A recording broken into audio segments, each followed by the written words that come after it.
जय श्री कृष्णा दोस्तों, आप सबका अपने चैनल पुण्य धर्म में स्वागत है। दोस्तों, आज हम माघ मास कथा के 8वें अध्याय का श्रवण करेंगे। अगर आप इससे पहले की कथा नहीं सुने हैं तो ज़रूर सुन लीजिए, तभी आपको पूरी कथा समझ में आएगी। यमदूत कहने लगा कि तुमने बड़ी सुंदर वार्ता पूछी है। यद्यपि मैं पराधीन हूँ, फिर भी तुम्हारे स्नेहवश अपनी बुद्धि के अनुसार बतलाता हूँ। जो प्राणी काया, वाचा और मनसा से कभी दूसरों को दुख नहीं देते, वे यमलोक में नहीं जाते। हिंसा करने वाले वेद, यज्ञ, तप और दान से भी उत्तम गति को नहीं पाते। अहिंसा से बड़ा कोई धर्म, तप और दान ऋषियों ने बताया है। जो मनुष्य जल या पृथ्वी पर रहने वाले जीवों को अपने भोजन के लिए मारते हैं, वे कालसूत्र नामक नरक में पड़ते हैं और वहाँ पर अपना मांस खाते हैं और रक्त पीप पान करते हैं तथा पीप की कीच में उनको कीड़े काटते हैं। हिंसक जन्मांध, काने, कुबड़े, लूले, लंगड़े, दरिद्र और अंगहीन होते हैं। इस कारण इस लोक में तथा परलोक में सुख की इच्छा करने वाले को काया, वाचा तथा मन में दूसरों का द्रोह नहीं करना चाहिए। जो हिंसा नहीं करते, उनको किसी प्रकार का भय नहीं होता। जिस तरह सीधी और टेढ़ी दोनों प्रकार की बहने वाली नदियाँ समुद्र में मिल जाती हैं, वैसे ही धर्म अहिंसा में प्रवेश कर जाते हैं। ब्रह्मचारी, गृहस्थ, वानप्रस्थी तथा यति सभी अपने अपने धर्म का पालन करने और जितेंद्रिय रहने से ब्रह्मलोक को प्राप्त करते हैं। जो जलाशय आदि बनाते हैं और सदैव 5 यज्ञ करते हैं, वे यमपुरी में नहीं जाते। जो इंद्रियों के वशीभूत नहीं हैं, वेदवादी और नित्य ही अग्नि अर्थात हवन आदि का पूजन करते हैं, वे स्वर्ग को जाते हैं। युद्ध भूमि में जो सूरवीर मर जाते हैं, वे सूर्यलोक को प्राप्त होते हैं।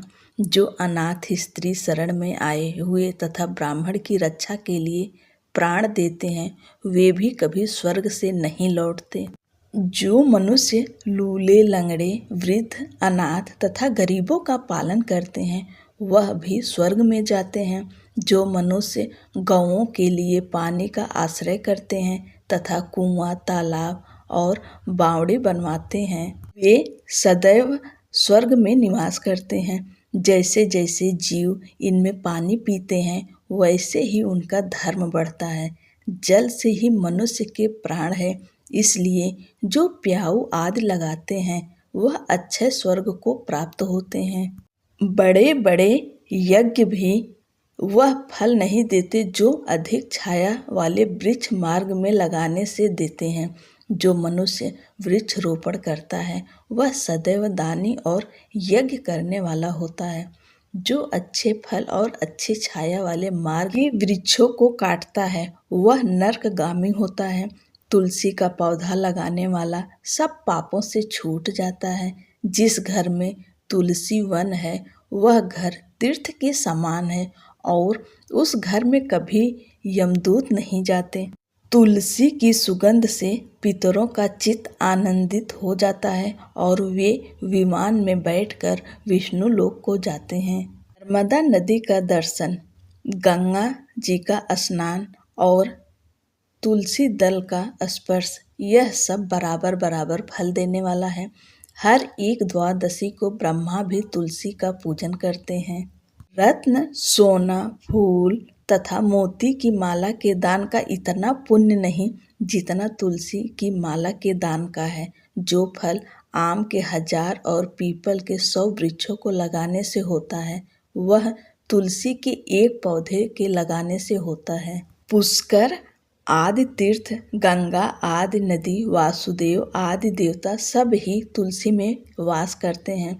जो एक बार या 2-3 बार रेवा नदी से उत्पन्न शिव मूर्ति की पूजा करता है अथवा स्फटिक रत्न के पत्थर से आप निकलते हुए तीर्थ में पर्वत या वन में रखी हुई शिव की मूर्ति की पूजा करता है और सदैव ओम नमः शिवाय मंत्र का जाप करता है, यमलोक की कथा भी नहीं सुनता, प्रसंग, शत्रुता, अभिमान से शिव पूजा के समान पापों को नष्ट करने वाला तथा कीर्ति देने वाला 3 लोक में और कोई काम नहीं है। जो शिवालय स्थापित करते हैं वे शिवलोक में जाते हैं। ब्रह्मा, विष्णु तथा शिव का मंदिर बनाकर मनुष्य वैकुंठ वासी होता है।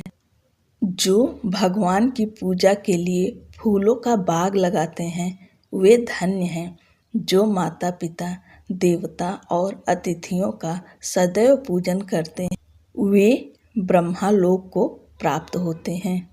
दोस्तों, अब आगे की कथा अगली वीडियो में सुनाएंगे। तब तक के लिए राधे राधे। और हाँ दोस्तों, चैनल को सब्सक्राइब ज़रूर कर लीजिए, सपोर्ट करिए हमें भी।